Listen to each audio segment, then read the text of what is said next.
when you have that fervent an audience, never forget they are in control. It's never you.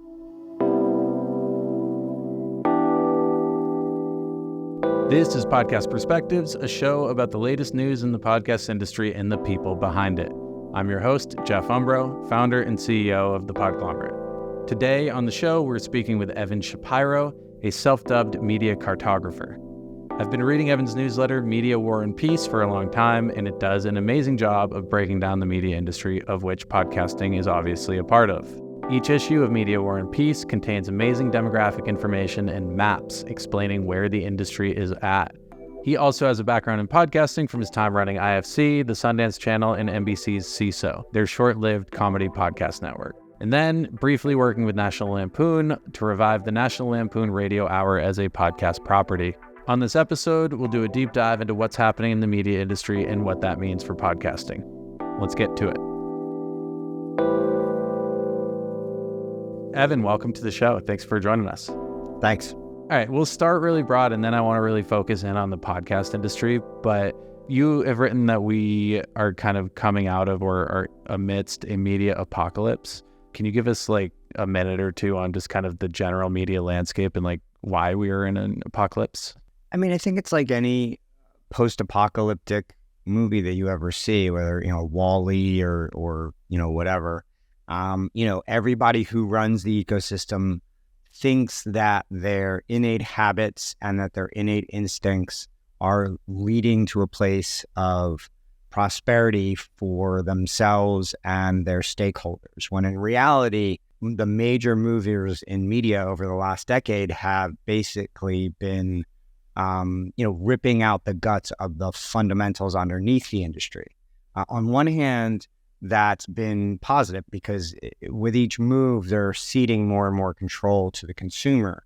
On the other hand, they've kind of blindly been doing this because they think that each new movement in the ecosystem is in their favor, when in reality, in ceding complete control to the consumer, they've ripped out the engine of their business models. And so you found, whether it's Spotify, who's never been profitable on one end of the ecosystem, or any of the gaming companies who are now facing challenges and are ultimately going to be subsumed by larger companies, or most notably the television, film, Hollywood industrial complex, who, found themselves after Reed Hastings got on an earnings call and said, oops, my business model doesn't work, early 2022. And they all went, wait a second, we were following you. So, it's a self-inflicted apocalypse. And what I think everybody fails to realize is that we're not headed towards a new era of media. We arrived there back in November of 2019 when Disney Plus launched. And they went direct to consumer for the first time ever with their media. And they gained 10 million subscribers in the first month. And everybody thought that was great. And to a certain extent, it was. It gave the consumer even more choice, even more authority. But on the other hand, it ruined the basic economics underneath the business that they had been running. And they have no replacement for it. So they basically moved into a new house, but didn't set up the lights, the electricity, the water, the phone, or any of the other elements.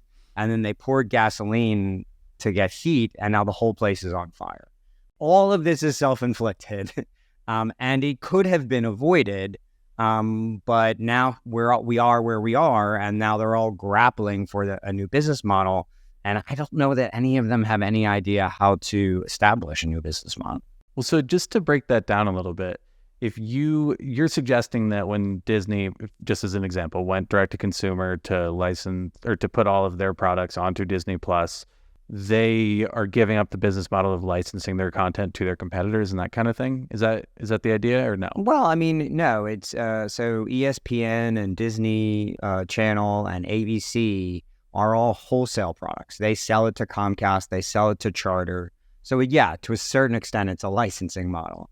But they never have to worry about churn or customer acquisition or any of these other things that the cable companies were actually really, really good at, right? Here you have this pay TV bundle, a video service, bundled in with broadband service and telephone. when you combine those things into a package, it's a very elegant solution to a homeowner's set of, what I call the hierarchy of fees. As people started cutting the cord from pay TV and landlines are no longer they're useful. You basically ripped out the elegant solution to the homeowner's hierarchy of fees without a replacement for it. Actually, we have a replacement for it. It's called Amazon Prime. Everybody has that bundle. No one's desubscribing from it. And so by selling their best content to Netflix and Hulu and Amazon, they created a replacement for themselves without understanding that they had no pivot to make that protected them. Now they're all selling their own products individually to consumers, and the consumers are like, yeah, I'll buy it this month. But then when Loki's not in season, or Stranger Things is not in season, or Tom Clancy's Jack Ryan is not in season, I'm going to cancel. Like, why am I paying? It's so easy. With the swipe of a thumb, I can cancel it. Jack Ryan and Amazon Prime doesn't get desubscribed because, like the previous era, Amazon has bundled that in with free shipping and music and all these other services, all these other hierarchy of feeds. Just like the previous era, but different. Google has built a suite of products. Granted, some of it is, monopolistic and will be disturbed by antitrust regulation. But when you look at YouTube TV, YouTube Kids, YouTube Premium, YouTube Music, YouTube Gaming, and Google TV, and Search and Chrome and all these other things, they are surrounding the consumer with everything that they need on an ongoing basis. That's where we're headed. Big tech has, for the most part, begun to figure this out, but it's a completely different business than ABC and Disco Brothers and Paramount and Fox, had been operating under in the previous era. So the map behind you, which we'll put up on the screen, is the media universe. And essentially what it is, it shows scale of companies based on market cap. And the really large companies that you see on there are going to be, big tech platforms or social media and that kind of thing. And if you really zoom in, you'll see a handful of audio first companies or companies that may have audio within them. Getting smaller every day. Yes, exactly. And from a bird's eye view, where does the podcast industry fit into this media universe? To a certain extent, it is so small, it reaches a level of insignificance that barely deserves attention. And I love podcasting, and the listenership is very large. But from an economic standpoint, this year I think podcasting will do somewhere between 3 and 4, maybe $3 billion. Let's call it $3 billion.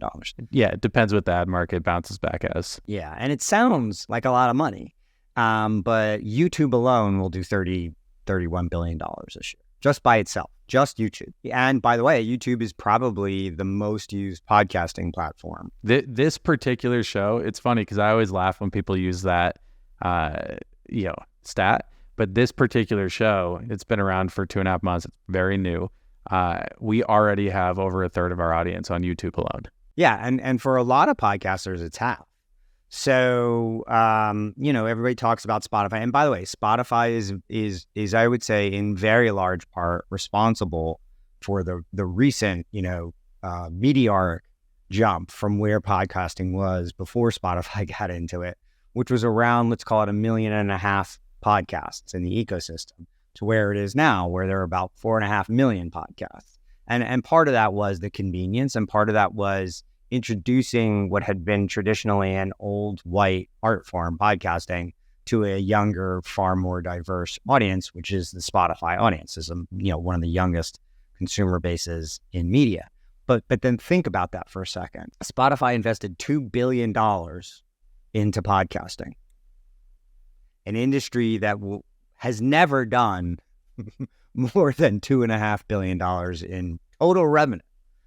It doesn't make any sense. When you're betting $1 million to win a $500,000 pot, that's not good poker. That's bad poker. Well, yes and no. I'm going to push back on some of the things that you said. Spotify's investment was meant, and whether it worked or not, we'll see. but it was meant to look towards the future of podcasting. And, 10 years from now, they might make, many multiples of that annually or in aggregate. There's also a lot to be said that Spotify bought Anchor, which is like kind of an entry-level hosting platform that, you can record a podcast on your phone. Anybody in the world can do it. They can publish the platform. That is a huge part of the reason why they jumped from, 1.5 million podcasts to 4.5 million. I think it's actually over 5 now. And then on top of that, we had the pandemic to contend with.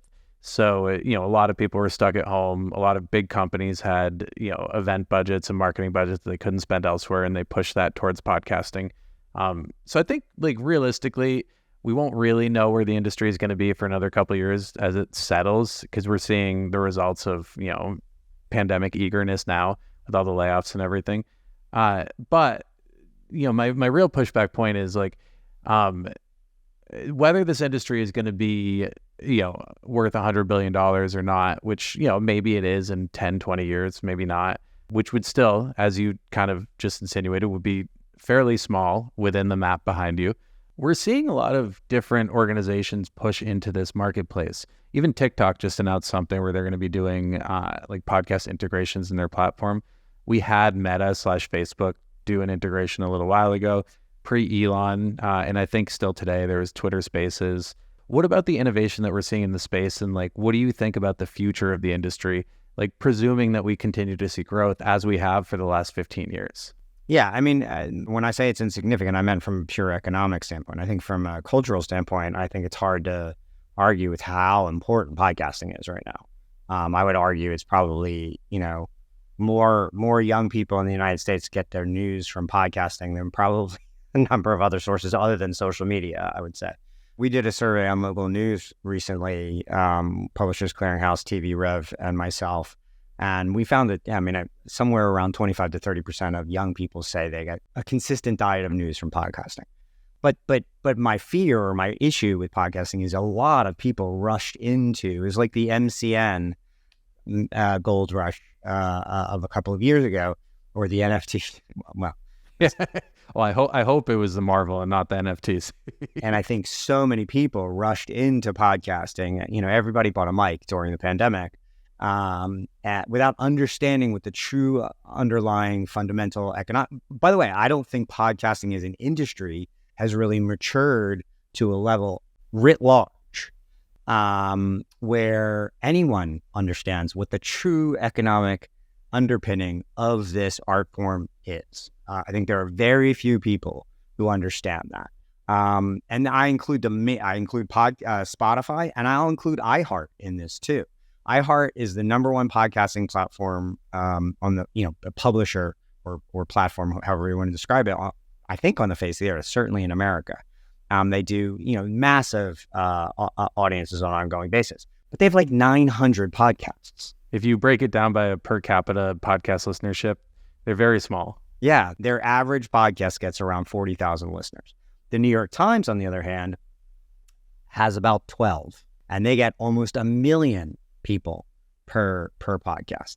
That's a way better business model. Do 12, get big audiences, sell a lot of ads in it, as opposed to make hundreds, 1,000 podcasts. Why would anyone make 1,000 podcasts? So I think we all know the reason. It's like scale helps, and scale does help if you're an ad business. But I do think, so where I see it going, I think Apple actually is leading the way, as they often do. Podcasting is named for their product, let's remember. I think their subscription product is the future of podcast. You don't need 1 million listeners to make a really nice revenue. If you have a subscription podcast, that works. If you can get 10,000 people to pay you $5 a month, that's $1.2 million a year. That's hard to do, but you don't have to attract a Joe Rogan size audience in order to have a real business model. You can actually super serve a cult basically. And Patreon really did, it prefaced this, or it preceded the Apple podcasting model, but Patreon is a very friction-filled ecosystem. Whereas with the subscription on Apple Podcasts, it's just one touch. subscribe, desubscribe. The one downside is that if you're not in the Apple ecosystem, it doesn't work. So what do you think happens with like supporting Cast and Patreon? Do you think Apple buys them one day? I don't think they need to. I think Patreon is killing itself, unfortunately, just through terrible management. Yeah, it's a good question. I think, when Spotify finally figures out how to add a direct subscription per podcast to their platform. Which another Apple tension point. Yeah, no, right. It's exactly right. When YouTube figures that out as well, I think that will kind of fill that circle. But I do think the idea is you create a subscription product for your cult, where they either get it early or they get extra content and it's ad free, et cetera, et cetera. And then you do a second window with ads on all the other platforms, and that forms your business model. That's a real sound business model, because you get your basic economics from your most ardent fans, and then you get your kind of gravy from a larger, kind of less dedicated audience. Well, it's funny that you say that, because we're recording this early October, and Pushkin actually just announced that they're laying off a third of their staff. And Pushkin, I actually think, is the company that's doing what you're talking about right now, where they have their Pushnix, Apple Premium subscription. They also use supporting Cast for non-Apple users. They're also represented by iHeart, who does all of their ad sales at scale. It feels like that's a company that did everything right, and like they're clearly experiencing some tension and pressure right now. Well, I think Sony Music, I would argue, does as good a job of it. So that they have a really pretty decent podcast business, and a good deal of it is subscription based. I think in both cases, because Sony Music Podcasting also announced a bit of retrenching, and all of them are. Spotify is laying off everybody in podcasting. We interviewed Alex Goldman last week, and he said that of the 120 people he worked with at Gimlet, there's 5 left, and Spotify did dispute that number, but it was a lot. Yeah, and if you go back and you listen to that first season of Startup Podcast, everything at the heart of what their business model was about kind of got torn apart when it moved over to Spotify.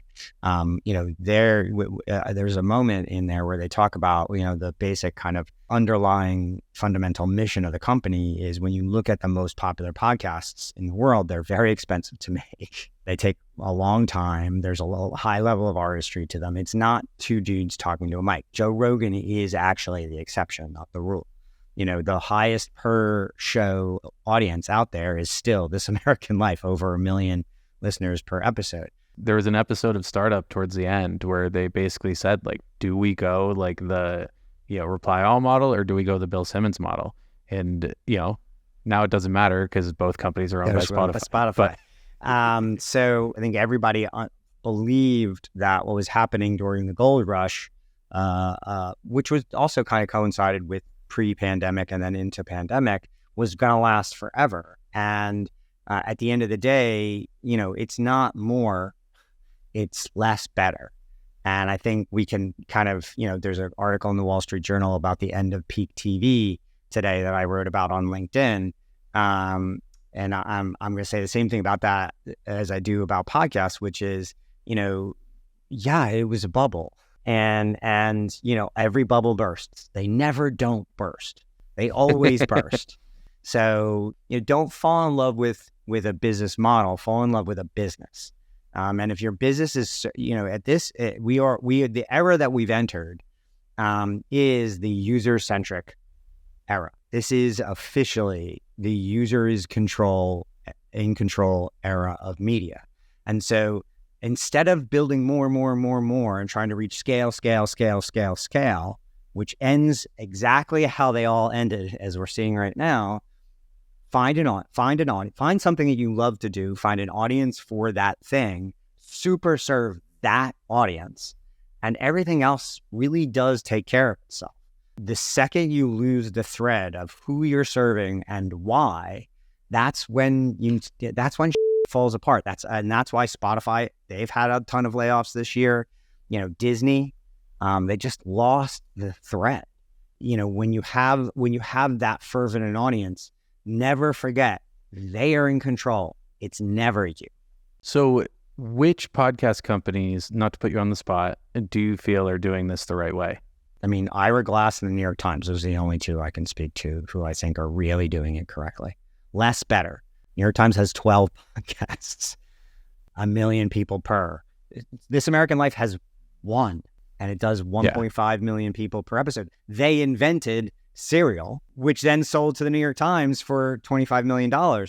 No one is doing it as well. And by the way, I don't think anybody is doing publishing as well as the New York Times. Like, I don't think anybody comes remotely close. They don't have 500 million monthly active users. Actually, their website probably does have a massive audience, but their business model is built around 10 million cult members, 10 million subscribers, growing to 15 million probably over the next couple of years.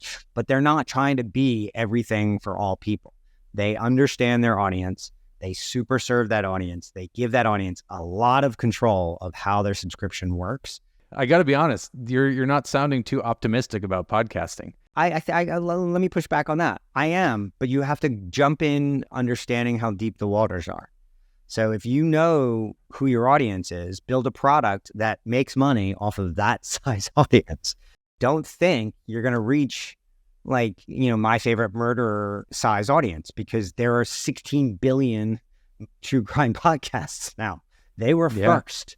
You can't be first, second. You can never, and so understand who your audience is and super serve that audience, and then build a business model around that. So ultimately, if you have 100 rabid listeners and you can get them each to pay you $1,000 a month, do that.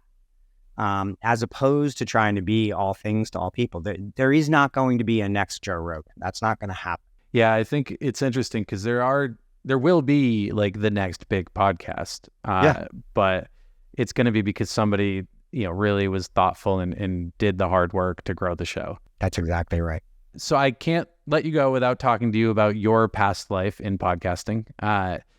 Can you walk us through your experience with Seeso and then also with National Lampoon? Sure. So to me, podcasting is step one of intellectual property's life as a development tool for other media is fantastic. Noted by at IFC, actually, I was, I think, one of the first to convert podcasts into television shows.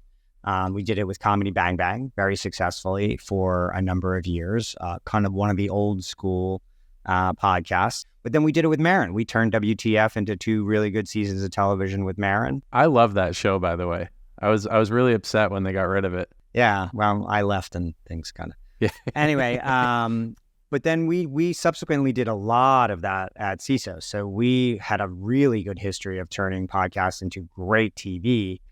So Harmon Quest, we turned Harmontown into Harmon Quest, which I still think is one of the best animated television shows of all time. All due respect to Rick and Morty. We turned Put Your Hands Together into Take My Wife with Cameron Esposito and River Butcher. So we had a decent history of really finding great talent and great pieces of intellectual property on podcasts and turning them into television. At National Lampoon, which was a short period of my life, a lot of great things came out of that. A lot of not so great things came out of that. But very few people, I think, realize this. But Saturday Night Live was born out of the National Lampoon Radio Hour. Pretty much the entire cast and all the writers of the first 5 seasons of Saturday Night Live came out of a radio show that National Lampoon did basically in a closet to start in their offices. So I set out to recreate that, and I think we did a really, really good job of that. National Lampoon Radio Hour podcast was a scripted half-hour sketch podcast with Cola Scola and Joe Firestone and Brett Davis and Alex English and all these great, unbelievable comedy minds. And I just think it's probably the flat-out funniest thing I've ever worked on. And then I actually now host a podcast with my daughter called Cancel Culture. That is basically a reaction to all the comedy bros telling you can't be funny anymore because cancel culture, which is total Dave Chappelle. And this was an answer to that. We made episodes. Every episode is somewhat built around the idea that young female comedians basically discuss a topic that is very, very charged with an old, straight white dude, myself, and I attempt not to get canceled. And it's specifically designed to create a conversation around the current state of comedy, which is woke culture is not doing anything to comedy that comedy hasn't already always, if you listen to George Carlin, done to itself. The best comedy is never punching down, Dave Chappelle. The best comedy is always, always punching up. Always. I love it. Well, thank you so much. This was a blast. Thank you. Thank you, Evan, for joining us on the show today. You can find Evan at his newsletter by Googling Media War and Peace. He's also on all of the socials, and you can search for his podcast, Cancel Culture. Have questions, tips, or podcast recommendations? You can follow me on all of the socials at Jeff Umbro. Podcast Perspectives is a production of the Podglomerate. If you're looking for help producing, distributing, or monetizing your podcast, you can find us at podglomerate.com, shoot us an email at listen@thepodglomerate.com, or follow us on all social platforms at Podglomerate. Thank you to Chris Boniello, Henry Lavoie, and Jordan Aaron for producing this show. Thank you for listening, and I will catch you next week.